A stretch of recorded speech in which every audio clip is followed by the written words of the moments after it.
Hola, ¿qué tal? Nuevamente nuevo episodio de nuestro proyecto de educación médica continua.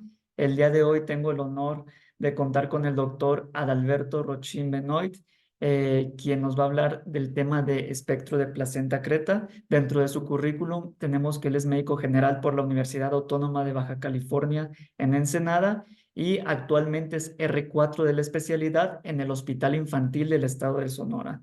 Bueno, es un tema bastante importante, el cual pues realmente no nos quisiéramos enfrentar. Sin embargo, hay que saber qué hacer cuando se presente, y es por ello que hoy el doctor Adalberto nos va a hablar sobre ello. Muchas gracias por aceptar la invitación. ¿Qué tal? Mucho gusto. Mi nombre es Alberto Rochiminoy. Soy residente de cuarto año de ginecología y obstetricia, Hospital Infantil del Estado de Sonora, perteneciente a la región desde la Comego. El día de hoy les voy a presentar el tema de espectro de placenta creta. Claro, pues no tener un conflicto de interés durante el desarrollo de la plática.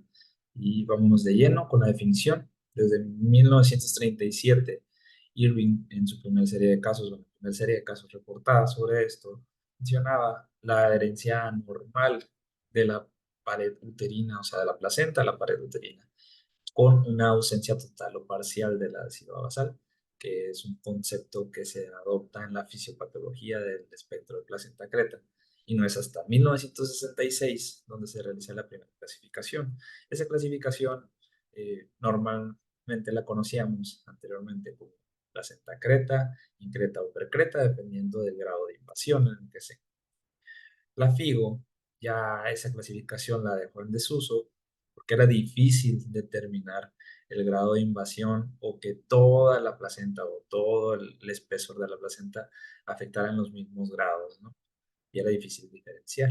Así que se realizó esta clasificación, que son 5 grados principalmente: el grado 1, el grado 2 y el grado 3, que se dividen en tres partes: el A, el D y el E. El grado 1 solamente hace referencia a la invasión del contacto o el contacto con el miometrio sin invadirlo como tal, solamente están. El grado 2 hay una invasión menor del 25% del miometrio o del espesor del miometrial. Y el grado 3A ya hay un adelgazamiento de la pared endometrial y miometrial, así como una afectación importante mayor del 25% del espesor del miometrio. El grado 3D ya hay una invasión total del miometrio y de la serosa sin afectar órganos adyacentes. Y en el grado 3E, que sería el grado mayor, es cuando ya están afectados órganos adyacentes, puede ser la vejiga, parametrios, recto, etc. Y en el caso del espectro del embarazo en cicatriz cesárea, es parte del espectro del abortismo placentario. Más adelante vamos a ver cuál es su importancia. En cuanto al comportamiento epidemiológico, ¿y por qué lo menciono así? El comportamiento del espectro de placenta creta se ha venido estudiando desde los años 80, en el cual la prevalencia era de 1 en 1250 embarazos. Eso ha ido avanzando hasta en 2016, en el que la prevalencia es de 1 en 272 embarazos. Eso quiere decir el 0.3%. ¿Por qué sucede esto? Por la tasa indiscriminada de cesáreas que existe a nivel mundial. La OMS claramente nos dice que quiere una tasa de cesáreas del 15% de los nacimientos. Obviamente todos los países de Latinoamérica que podemos observar y de América Latina que observamos en esta tabla están muy por encima de la tasa que nos pide la OMS, y México se encuentra en el séptimo lugar a nivel mundial. De los 10 países que están en los primeros lugares, 7 son de América Latina. Eso quiere decir que en América Latina hay un alto riesgo de desarrollo de espectro de placenta creta por las tasas tan indiscriminadas de cesárea que hay. En este artículo, publicado por Robert Silver en 2006, es muy representativo, y en la mayoría de los artículos se menciona que la tasa de cesáreas es mayor conforme avanzan la tasa de espectro de placenta fetal, perdón, es mayor en cuanto se realiza una, dos o más cesáreas. Se supone que el RR o el OR en este caso es significativo estadísticamente a partir de la tercera cesárea. Pero si nosotros le agregamos placenta previa a esto, estamos agregándole un mayor porcentaje. ¿Por qué? Porque el 90% de las pacientes con placenta previa y cesárea previa tienen desarrollo de algún espectro de acretismo placentario. Por lo tanto, hay que tomar mucho en cuenta estos factores de riesgo en nuestro interrogatorio. La clasificación de la FIGO va a determinar como asociados o no a una cicatriz previa en el útero, o sea, si quirúrgico o no quirúrgico. Y de todos ellos, los factores de riesgo más importantes, pues obviamente son las cirugías previas, miomectomías, legrados realizados en ese endometrio, algún síndrome como el síndrome de Asherman o alguna técnica de reproducción asistida. La fisiopatología es muy clara. La teoría del defecto primario, ya del defecto del miometrio, habla sobre un empaquetamiento en un espacio menor. ¿Por qué? Porque a la hora de haber una cicatriz, una mala remodelación, una mala cicatrización, al haber un miometrio residual menor del 50%, hace que esta degeneración vascular, esta ausencia de epitelización, haga que el daño en la interfaz endometrio y miometrio sea menor. Y al haber un daño previo, pues la invasión trofoblástica es mayor a ese nivel o avanza más a ese nivel. Por lo tanto, el citotrofoblasto, al llegar y anclarse en el estroma o en la decidua, va a producir que el trofoblasto extravelloso invada la zona de unión o esta zona de unión, y las metaloproteinasas van a facilitar esa migración a la hora de la migración. La tasa apoptótica en estos casos no es mayor, la tasa apoptótica es igual, el índice proliferativo celular es igual. ¿Cuál es la diferencia? La diferencia es que el trofoblasto extravelloso se va a empaquetar en un espacio menor. Por lo tanto, no es mayor la tasa de invasión, sino que la tasa es igual, pero en un espacio más reducido, y por lo tanto la invasión de la placenta va a ser mucho mayor. Hay una relación entre las enfermedades que se asocian a la implantación y a la formación de la placenta, llámese restricción de crecimiento, llámese preeclampsia. Cualquiera de estas se habla sobre una remodelación vascular inadecuada. Tiene que ver también el hecho de que la placenta se forme en un espacio de tejido menor, por lo tanto la remodelación vascular va a ser igual de negativa, y por lo tanto va a haber un mayor riesgo de desarrollo de estas enfermedades. Ahora sí, el punto clave de esta plática es los escenarios de diagnóstico que tenemos.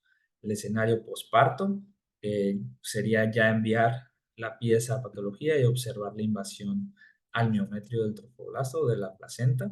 En el caso intraparto, como podemos observarlo, una cirugía de urgencias, una paciente que llega con nosotros con sangrado, pensando en una placenta previa, y observamos esto a la hora de realizar la cesárea.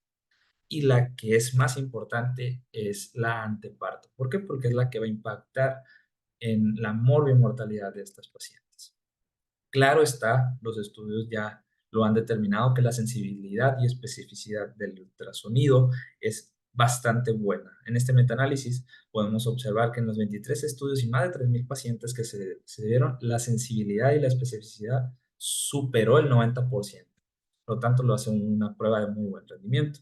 Los marcadores ecográficos del primer trimestre van a ser principalmente dos: el embarazo dentro de la cicatriz previa o el embarazo dentro de cicatriz cesárea, que lo van a conocer como crossover zinc, está representado en esta imagen, y la implantación baja del saco gestacional, que se puede observar en esta imagen del primer trimestre.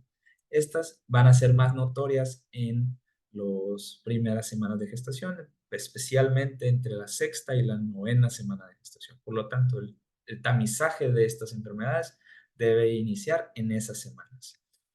Este estudio Timor Trish habla sobre cómo el hecho de que el saco gestacional se implante a nivel de la cicatriz de cesárea, o sea, la parte anterior del útero, pues eleva extremadamente el número de complicaciones, de sangrado, de admisión a UCI y todo ese tipo de complicaciones, no todas estadísticamente significativas, pero nos habla de que hay mayor riesgo de complicaciones si encontramos este dato sonoro. En este estudio o en este metaanálisis, también expertos de la materia habla que el signo más común encontrado en el primer trimestre, pues la implantación baja del saco gestacional y que hasta en un 88% de los casos se encontró alguno de estos signos por medio del ultrasonido. En cuanto a los marcadores ecográficos de segundo y tercer trimestre, encontramos una lista inmensa de los cuales la pérdida de la zona de claridad entre el interfaz útero y vejiga, o la zona clara que le mencionan en la interfaz de estas dos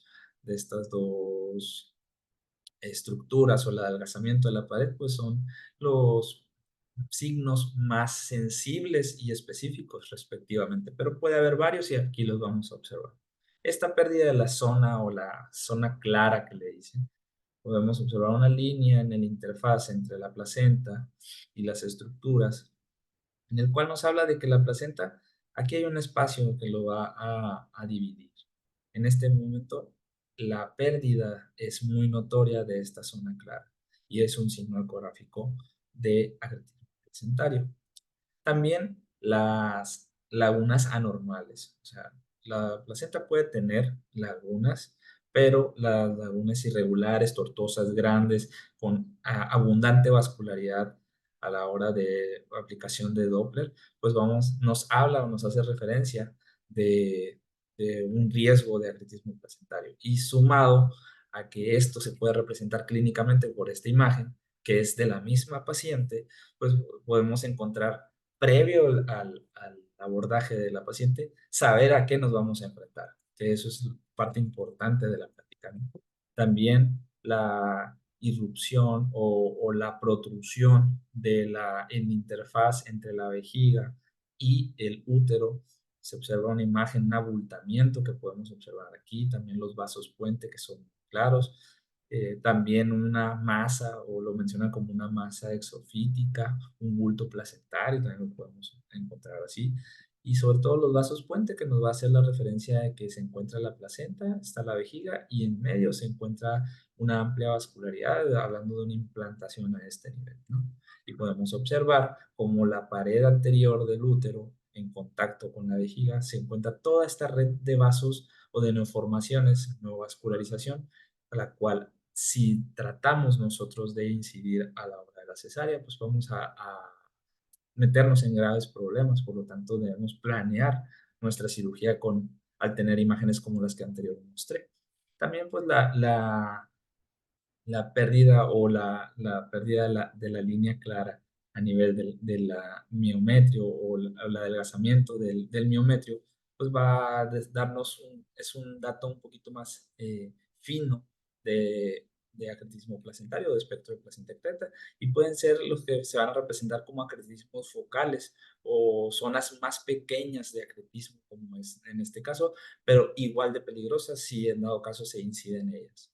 Y por último, pues lo más claro, una hipervascularidad que se va a encontrar entre el útero, la placenta y la vejiga, como podemos observar en esta imagen, y que si aplicamos un 3D a estas pacientes, pues podemos observar cómo estos vasos, o cómo nos da este reporte, eh, bastantes datos para nosotros pensar en qué es lo que se tiene que realizarle a esta paciente, o cómo se va a abordar, que es muy importante. Y ahora sí, bueno, ¿por qué no he hablado de la resonancia magnética? En sí, la resonancia magnética, al igual que el ultrasonido, es operador dependiente, ¿sí? El operador dependiente hace referencia a que quien lo interpreta puede ser o no experto en resonancia magnética, y no precisa mejor rendimiento que el ultrasonido. Solamente va a cobrar relevancia en ciertos casos. ¿Cuáles serían estos? Que la placenta tenga una extensión a parametrios, o que haya una mala ventana sonográfica, o en la pared posterior se encuentre implantada la placenta y sea un poquito más difícil verla a la hora de realizar un ultrasonido. Por lo tanto, haciendo referencia a lo anterior, se encuentra este metaanálisis en el que se observaron varios estudios, y en este forest plot está bastante explicado, en el que el rendimiento de la prueba, sensibilidad, especificidad y valor predictivo de la resonancia y del ultrasonido, no existe diferencia entre uno y otro. Por lo tanto, la FIGO recomienda que el diagnóstico de primera línea se hace con ultrasonido. Aquellas mujeres que se encuentran con signos de autismo, de espectro de placenta creta en el primer trimestre, deben de ser asesoradas de manera adecuada. Y a su vez, el diagnóstico por imagen, si ya se hace por ultrasonido o por resonancia, pues va a depender del operador y no va a generar un mayor rendimiento de la prueba. Y el ultrasonido que mejor nos va a dar datos en el primer trimestre va a ser entre las 6 y las 9 semanas. Por lo tanto, nuestro primer ultrasonido no debe ser el 11-14, debe ser el ultrasonido para encontrar datos sonográficos del primer trimestre para presentar agretas, sobre todo en aquellas pacientes con antecedentes de cirugías uterinas o de cesáreas previas.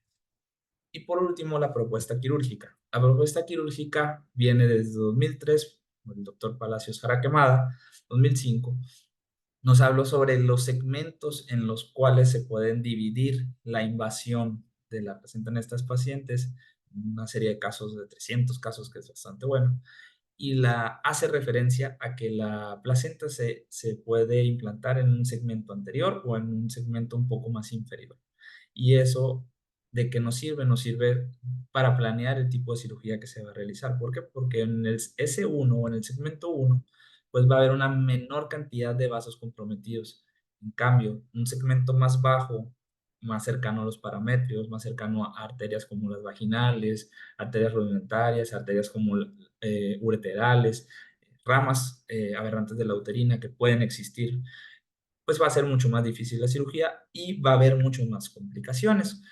En este caso, se realizó un estudio en 2020 donde observaron que el S2 o el segmento 2 propuesto por el doctor Palacios Jaraquemada, pues se ha visto que es mucho mayor el riesgo de lesiones a nivel de vías urinarias, mayor tiempo de estancia hospitalaria, mayor riesgo de histerectomía, mayor riesgo de lesiones a vejiga y por lo tanto mayor morbimortalidad.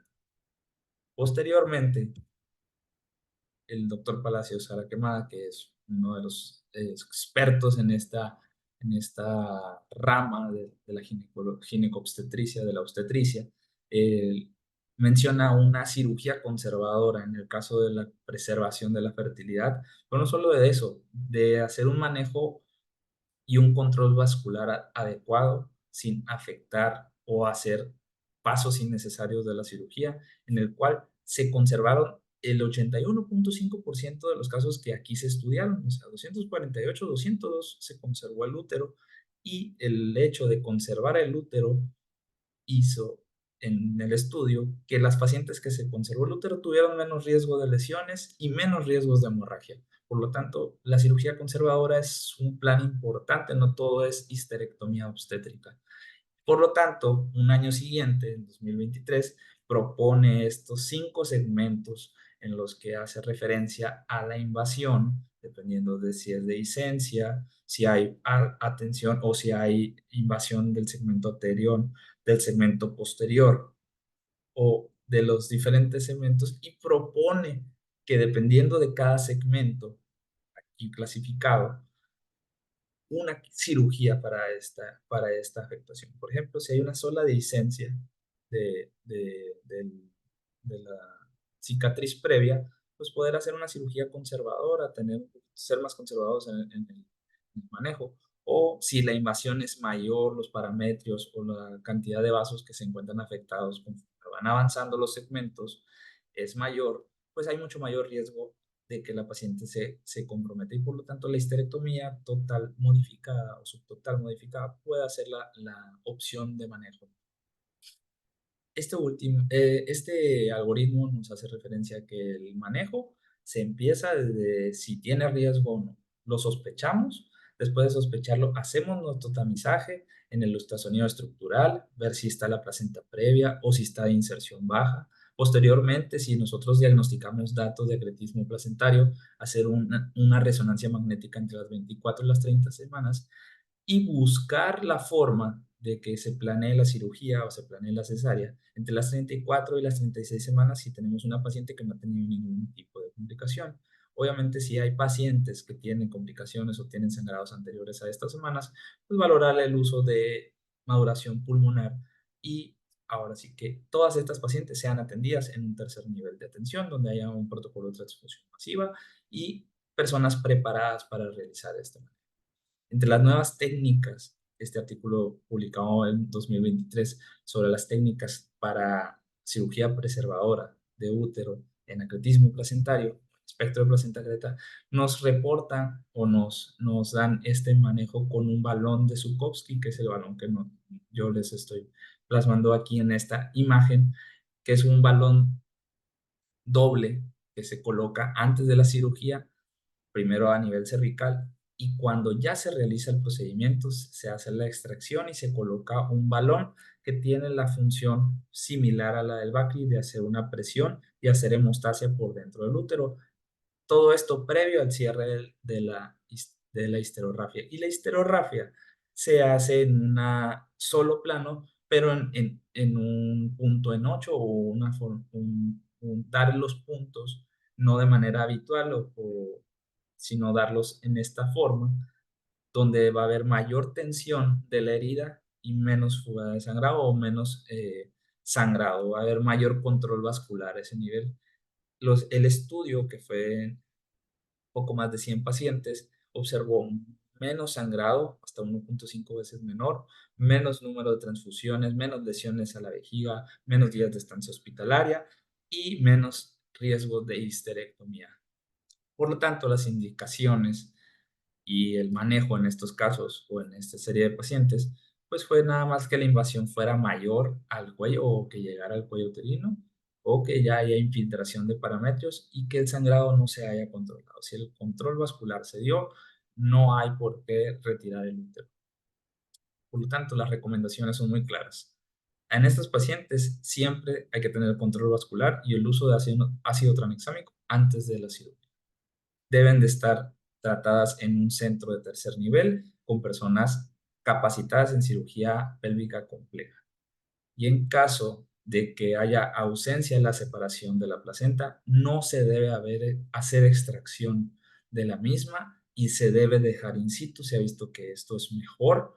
Por lo tanto, una tracción inadecuada del cordón o el uso de uterotónicos puede condicionar mayor sangrado a la hora de realizar estos procedimientos. Y por último, concluyo esta plática con esta imagen en un hospital de Toronto. Representan muy bien cómo el equipo no solamente es el ginecólogo que está trabajando, es una serie de 3 cirujanos expertos en cirugía pélvica compleja, acompañados de un urólogo en caso de una lesión muscular, acompañados de un pediatra pues, para recibir en caso de que el bebé esté grave o no. Y pues la anestesia, que es un factor muy importante porque ellos se encuentran controlando el estado hemodinámico de nuestros pacientes, el uso de medicamentos, el uso de transfusión, protocolo de transfusión masiva, incluso el uso de Cell Saver, que tienen pues la posibilidad en estos hospitales de tercer nivel con grandes condiciones, incluso durante el procedimiento realizar el diagnóstico previo a la incisión por medio de un médico materno fetal en donde te observe, ok, bien, hay